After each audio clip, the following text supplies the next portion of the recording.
சில உண்மை நிகழ்ச்சிகள் கற்பனை கதைகளை விட ஆச்சரியமா இருக்கும். நம்ம மனசை விட்டு அகலவே அகலாது. அப்படி ஒரு உண்மை சம்பவத்தை இன்னைக்கு நான் சொல்லவா? அவர் ஆங்கில படைய சேர்ந்த ஒரு சார்ஜென்ட். அவர் எகிப்து நாட்டுல வேலை பார்த்துக்கிட்டு இருந்தாரு. அவருடைய பண்பு, குணம், பழக்க வழக்கம் எல்லாமே போற்றத் தகுந்த மாதிரி இருந்துச்சு.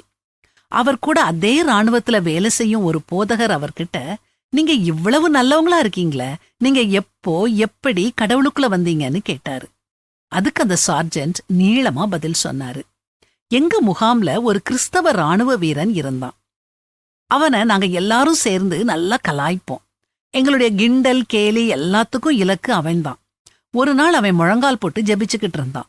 நான் அவன் பக்கத்துல போய் என் பூட்ஸால அவனுடைய தலையில ஓங்கி அடிச்சேன். அவன் என்னை ஏறிட்டு பார்த்தான். ஒன்னும் பேசல. அடுத்த நாள் என் பூட்ஸ நேர்த்தியா பாலிஷ் செஞ்சு நான் போடுறதுக்கு ஏற்ற விதமா வச்சிருந்தான். நான் எவ்வளவு கொடூரமா அவனை நடத்தினேன். அதுக்கு அவன் செஞ்ச பதில் இதுதான். நான் இத கொஞ்சமும் எதிர்பார்க்கல. என்னுடைய உள்ளத்தை அது உடைச்சிட்டுது. எத்தகைய அற்புதமான சாட்சியுள்ள நடைமுறை வாழ்க்கை! என்ன அறியாமலே என் கண்கள் கண்ணீரை பொழிஞ்சது. என் வாழ்க்கைய நான் இயேசுவுக்கு அர்ப்பணிச்சிட்டேன்னு சொன்னாரு. எப்படிப்பட்ட சாட்சி பாத்தீங்களா? அந்த ராணுவ வீரன் கடவுளை பற்றி பேசல, நற்செய்திய அறிவிக்கல, பிரசங்கம் பண்ணல.